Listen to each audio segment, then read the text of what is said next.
Hello दोस्तों, स्वागत है आपका जॉब रास्ता ऑफिशियल यूट्यूब चैनल पे। तो आज इस वीडियो में बात करने जा रहे हैं बैंक ऑफ बड़ौदा के द्वारा एक नोटिफिकेशन जारी किया गया है, जिसमें बताया गया है कि उन्होंने कई सारी वेरियस पोस्टों के लिए वैकेंसी निकाली है। ठीक है, तो इस वीडियो में हम वही देखेंगे कि कौन कौन सी पोस्टें निकाली गई हैं, क्या क्वालिफिकेशन मांगी गई है, क्या एज लिमिट है उनकी, और क्या उनकी सैलरी है, और कैसे आप उसमें अप्लाई कर सकते हैं। वो सब इस वीडियो में हम देखेंगे। तो उसकी डिटेल्स या तो आपको मेन वेबसाइट पे बैंक ऑफ बड़ौदा पे मिल जाएगी, या वीडियो डिस्क्रिप्शन में आपको जॉब रास्ता का लिंक मिल जाएगा। तो वहाँ जाकर भी आप इसकी डिटेल्स ले सकते हैं। तो जैसे आप जॉब रास्ता पर आएंगे, तो यहाँ पर आपको सिंपली आपको नीचे आना है। तो यहाँ पर आपको अपना ऑफिशियल नोटिफिकेशन मिल जाएगा और ऑफिशियल वेबसाइट का लिंक भी मिल जाएगा। तो यहाँ से भी आप ऑफिशियल नोटिफिकेशन है वो डाउनलोड कर सकते हैं। तो यदि अभी तक आपने हमारे इस चैनल को सब्सक्राइब नहीं किया है तो सब्सक्राइब कीजिए, ताकि इस तरह की वीडियो आपके पास आती रहे। तो चलिए सबसे पहले हम ये वो नोटिफिकेशन देख लेते हैं कि उसमें क्या बताया गया है। तो दोस्तों, ये इसका नोटिफिकेशन है जो कि बैंक ऑफ बड़ौदा के द्वारा निकाला गया है, जो कि requirement of human sources of regular basis for various department के लिए निकाला गया है बैंक ऑफ बड़ौदा के द्वारा। ठीक है, इस जो इसका फॉर्म है वो 28/12/2024 मतलब कल से स्टार्ट हो जाएगा, और जिसकी लास्ट डेट है 17/1/2025। तो 17 जनवरी 2025 तक आप इसको अप्लाई कर सकते हैं। तो जो भी कैंडिडेट इसमें इंटरेस्टेड है वो कल से इसका फॉर्म भर सकता है। अब हम देखेंगे इसमें कौन कौन सी वैकेंसी आई है, क्या उसमें एज लिमिट है, वो सब इसमें देखेंगे। तो टोटल इसमें 1267 वैकेंसी आपकी दी गई है। ठीक है, तो जैसे सबसे पहली यहाँ पर आपको पोस्टिंग मिल जाएगी, किस ग्रेड स्केल का है, कितनी पोस्टें हैं, क्या एज है, एज क्वालिफिकेशन क्या है, और जॉब पोस्ट क्वालिफिकेशन एक्सपीरियंस क्या है, वो सब आपको है इसमें। मैं आपको बता दूं, ये जो जॉब है ये एक्सपीरियंस लोगों के लिए ये निकाली गई है, फ्रेशर की नहीं है इसमें। ठीक है, तो सबसे पहले हम पोस्टर देख लेते हैं। पहली है एग्रीकल्चर मार्केटिंग ऑफिसर, जिसका स्केल है वो पे का वो 1 रहेगा। 150 वैकेंसियाँ है, मिनिमम 24 एज है और मैक्सिमम 34 एज है। इसमें ग्रेजुएशन चाहिए फॉर एनी डिसिप्लिन, 2 ईयर्स का full time post graduate degree होनी चाहिए, डिप्लोमा ऑफ सेल्स मार्केटिंग या एग्री बिजनेस या रूरल मैनेजमेंट के अंदर, ठीक है, फाइनेंस में। साथ में आपके पास पोस्ट क्वालिफिकेशन एक्सपीरियंस होना चाहिए, मिनिमम 2 ईयर्स का होना चाहिए, वो सेल्स एक्टिविटी हो या एनी लैंडिंग फॉर बैंकिंग या एनबीएफसी सेक्टर के अंदर। दूसरा आपका आता है एग्रीकल्चर मार्केटिंग मैनेजर का, जिसका पे स्केल रहेगा 2 का। इसमें आपकी 50 पोस्टें हैं, मिनिमम 26 है और एज 36 है मैक्सिमम। इसमें भी आपका ग्रेजुएट चाहिए, आपका 2 ईयर्स का full time post graduate degree चाहिए for diploma in sales marketing for agri business and rural department और फाइनेंस में। इसमें आपको जो एक्सपीरियंस मांगा है वो 4 ईयर्स का मांगा है आपसे। फिर आप नीचे आ जाएंगे तो उसमें आपको मिलेगा मैनेजर सेल्स की। इसमें आपका पे स्केल 2 का रहेगा, 450 वैकेंसियाँ हैं, एज लिमिट आपकी 24 से 34 तक की है, ग्रेजुएट चाहिए। प्लस इसमें MBA एंड PGDM की मार्केटिंग सेल्स आपके पास होनी चाहिए। ठीक है, ये आपकी प्रेफर की जाएगी सबसे पहले। मैंने आपको 3 ईयर्स का एक्सपीरियंस मार्केटिंग सेल्स और बैंकिंग एंड फाइनेंस इंस्टीट्यूट का होना चाहिए एक्सपीरियंस। फिर चौथा आपका आता है मैनेजर का। ठीक है, जिसमें आपका कैरियर एनालिसिस का होता है। इसका पे स्केल आपका 2 का है, 78 पोस्टें हैं, मिनिमम 24 से 34 एज है आपकी, ग्रेजुएशन होना चाहिए। ठीक है, CA CFA CMA of 2 years of full time MBA and PGDM in finance होना चाहिए आपका क्वालिफिकेशन।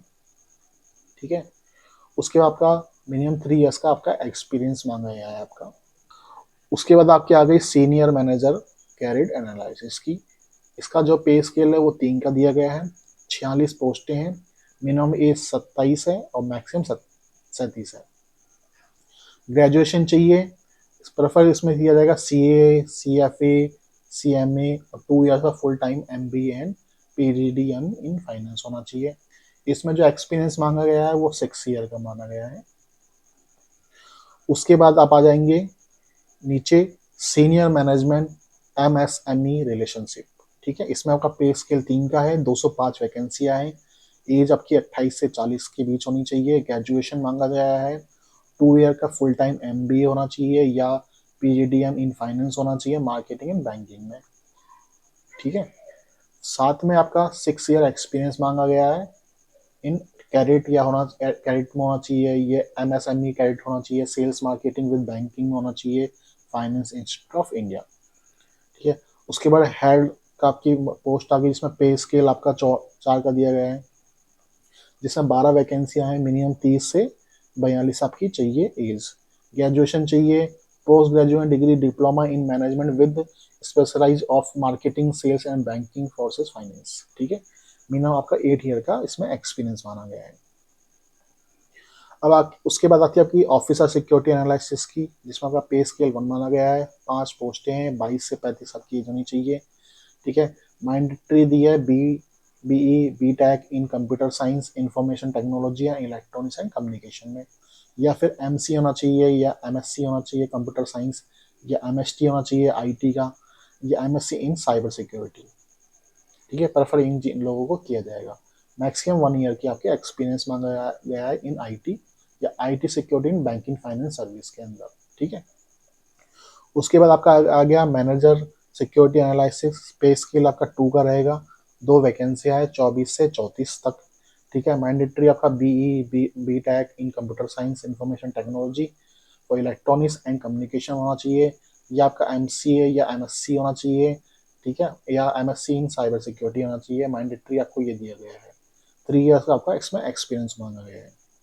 फिर आपका हो गया सीनियर मैनेजमेंट सिक्योरिटी एनालिस्ट, इसमें आपका स्केल आपका 3 का मांगा गया है, 2 की वैकेंसी है, 27 से 37 आपकी एज होनी चाहिए। मैंडेटरी वही बी टेक कंप्यूटर साइंस और इंफॉर्मेशन टेक्नोलॉजी और कम्युनिकेशन चाहिए। मैं आपको पूरा नहीं पढ़ रहा हूँ क्योंकि टाइम बहुत लगेगा, बहुत सारी वैकेंसियाँ हैं। फिर आपका आ गया technical officer civil engineer, pay scale 1 का दिया गया है, 6 आपकी पोस्टें हैं, 22 से 35 आपकी एज है, और ये आपकी क्वालिफिकेशन और पोस्ट क्वालिफिकेशन एक्सपीरियंस मांगा गया है आपसे। फिर आपके आ गया टेक्निकल मैनेजर इंजीनियर।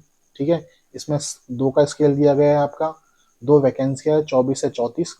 इसमें आप सब बी या B tech for equal for civil engineer गया है, 3 ईयर का आपका एक्सपीरियंस मांगा गया है। फिर आपका टेक्निकल सीनियर मैनेजमेंट या सिविल इंजीनियर चाहिए, पे स्केल आपका 3 का है, 4 पोस्टें हैं, 27 से 37 आपकी एज होनी चाहिए। इसमें भी बी या बी टेक होना चाहिए सिविल इंजीनियर, और 6 ईयर की आपका एक्सपीरियंस मांगा गया है। फिर आपका हो गया technical officer for electrical engineer, इसमें आपका पे स्केल 1 का माना गया है, 4 पोस्टें हैं, 22 से 35 आपकी एज होनी चाहिए। ये आपके क्वालिफिकेशन और आपका 1 ईयर का एक्सपीरियंस मांगा गया है। फिर आपका technical manager for electrical engineer हो गया, पे स्केल आपका 2 का है, 2 पोस्टें हैं, 24 से 34 आपकी एज होनी चाहिए। ये आपका क्वालिफिकेशन है, और 3 ईयर का आपका एक्सपीरियंस होना चाहिए। फिर आपका हो गया technical senior manager for electrical engineer, 3 का स्केल दिया गया है, 2 वैकेंसियाँ हैं, 27 से 37 आपकी एज होनी चाहिए। ये आपकी क्वालिफिकेशन और आपकी पोस्ट क्वालिफिकेशन हो गई आपके एक्सपीरियंस का। फिर आपका हो गया टेक्निकल मैनेजर, स्केल 2 का है, 2 वैकेंसियाँ हैं, 24 से 34 आपकी एज है, और ये आपकी क्वालिफिकेशन और एक्सपीरियंस मांगा गया है। फिर सीनियर मैनेजमेंट हो गया, C and I C relationship manager हो गया, पे स्केल 3 का है, 10 वैकेंसी है, 29 से 39 आपकी एज होनी चाहिए। ठीक है। फिर chief manager for C N S I relation manager होना चाहिए, इसमें आपकी 5 आपका पोस्ट दी गई है, मिनिमम आपकी 30 से 42 आपकी एज बताई गई है यहाँ पे। फिर आपका हो गया senior manager for C N C I career analytics, इसमें भी आपका जो 5 वैकेंसियाँ दी गई हैं, मिनिमम 29 से 39 आपकी एज बताई गई है। ठीक है।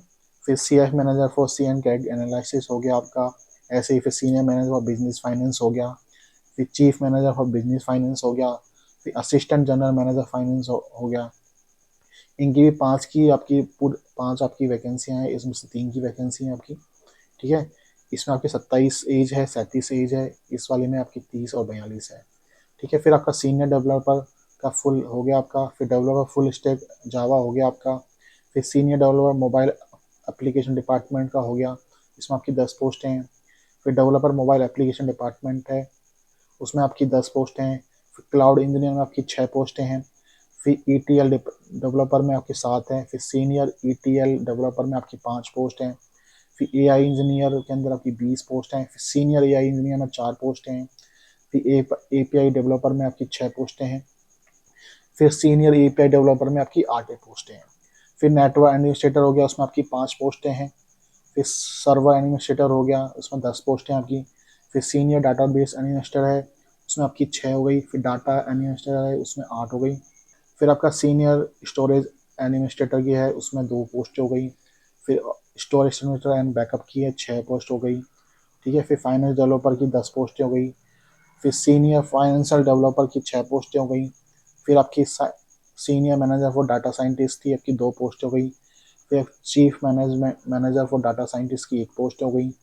फिर data work warehouse operator की 3 पोस्टें हो गई। फिर नेट डेवलपर की 2 पोस्टें, आईटी इंजीनियर की 1 पोस्ट है, डीयू एनालिस्ट की 1, डाटा प्रोफिंग की 1, फिर manager for automation for mention for regular returns की 3 है। फिर सीनियर मैनेजमेंट इंफॉर्मेशन सिक्योरिटी की 1 पोस्ट है। फिर चीफ मैनेजर फॉर इंफॉर्मेशन की 1 पोस्ट है। फिर senior manager for data privacy की 1 पोस्ट है। फिर chief manager for data privacy for complaints officer की 1 पोस्ट है। फिर manager for data management for Meta data की 2 पोस्टें हैं। सीनियर मैनेजर डेटा की 1 पोस्ट हैं। चीफ मैनेजर की 1 पोस्ट हैं। फिर मैनेजर की 2 पोस्ट हैं। और फिर senior manager for qualifications for developer की 1 पोस्ट है। तो ये सारी पोस्टें आपको यहाँ पर बताई गई हैं। तो एक बार आप नोटिफिकेशन खोलकर पूरा पढ़ लें, क्योंकि बहुत सारी पोस्टें हैं तो मैं सबको डिटेल्स आपको नहीं बता सकता। तो एक बार पूरा पढ़ गए। यहाँ पर आपको जो भी आपकी वैकेंसी है उसको बताया गया है, SC ST में कितनी है, OBC में कितनी है, वो सब आपको यहाँ पर बताया गया है डिपार्टमेंट वाइज और पोजीशन वाइज। ठीक है, तो वो भी आप यहाँ पे एक बार देख सकते हैं। फिर उसके बाद आपकी यहाँ पर एज लिमिट बताई गई है। जैसे आप SC से हैं तो 5 साल की आपको मिल जाती है, ST हैं तो 5 मिल जाती है। फिर आप OBC से हैं तो 3 मिल जाती हैं। पर्सनल कोई डिसेबिलिटी है तो जनरल है, EVS से हैं तो 10 की मिल जाती है, OBC से 13 और SC ST से 15 की मिल जाती है। एक्स सर्विस मैन है तो आपको जनरल और EWS से तो 5, OBC से हैं तो 8, SC ST से 10। या person affected for 1984 for ratio हो तो 5 आपकी मिल जाती है। तो ये आपको एज रिलेशन मिल जाती है। उसके बाद आती है आपकी एप्लीकेशन फीस। तो यदि आप जनरल, OBC या EVS से हैं तो आपकी 600 रुपये है, या SC ST है, PWD है, वुमेन है तो आपको 100 रुपीज़ आपका लगता है। ठीक है, उसके बाद आपका पे स्केल आ गया। तो ये आपका पे स्केल है। फर्स्ट पे स्केल को इतना मिलेगा, सेकंड पे स्केल को इतना है, थर्ड स्केल और फोर्थ और 5। ये आपकी पे स्केल देगा, ये आपका बेसिक दिया हुआ है तो बहुत अच्छी आपकी है। ठीक है, उसके बाद आपका पीरियड बताया गया कि जो आपका प्राइवेट पीरियड है वो 12 मंथ का रहेगा। ठीक है, सर्विस बॉन्ड भी इसमें रहेगा। रेगुलर बेसिस में मिनिमम 3 ईयर्स का आपका बैंकिंग ज्वाइनिंग आपको रखनी पड़ेगी, 3 साल के लिए मिनिमम। फिर सिलेक्शन का है आपका। ठीक है, तो उसमें सिलेक्शन में आपको बताया गया कि दिस सिलेक्शन प्रोसेस में भी कंप्राइज ऑनलाइन टेस्ट होगा। फिर जो टेस्ट होगा आपका टेस्ट डिमांड फॉर सर्टिफिकेट, तो वहाँ पर आपका इनके अलावा भी यदि कोई बैंक कुछ और करना चाहे, टेस्ट लेना चाहे तो वो ले सकते हैं, उन्होंने पहले ही बता दिया इस चीज़ के लिए। फॉलो बाय ग्रुप डिसीजन भी होगा, इंटरव्यू भी होगा और क्वालिफिकेशन में ऑनलाइन टेस्ट भी होगा। ठीक है, तो ये सब आपके टेस्ट होंगे यहाँ पे। ये आपका ऑनलाइन टेस्ट में है, आपका ये सब्जेक्ट होंगे, इतने क्वेश्चन हैं। ठीक है, इतने मार्क्स के होंगे, इतने ड्यूरेशन के होंगे, 150 मिनट्स के। ठीक है, तो ये सब आपको यहाँ पे बता दिया आपको। उसके बाद आप नीचे आएंगे, ये आपका एग्जाम सेंटर है, कहाँ कहाँ आपके एग्जाम होंगे वो आपको यहाँ पर सेंटर बताए गए हैं आपको। बाकी इस नोटिफिकेशन में इतना ही है। बाकी नोटिफिकेशन बहुत 42 पेजों की है, तो एक बार आप डाउनलोड करके पूरा पढ़ लें। एक बार जो जो मेन चीज़ थी वो मैंने आपको यहाँ पे बता दी है। ठीक है, तो क्या वैकेंसी है, क्या एज लिमिट है आपकी चाहिए, क्या पोस्ट ग्रेजुएशन चाहिए आपको, या क्वालिफिकेशन चाहिए, वो सब आपको मैंने इस वीडियो में बता दिया। यदि आपको ये हमारी वीडियो अच्छी लगी हो तो प्लीज़ इस चैनल को सब्सक्राइब कीजिए, और मैं आपसे मिलता हूँ नेक्स्ट वीडियो में। धन्यवाद।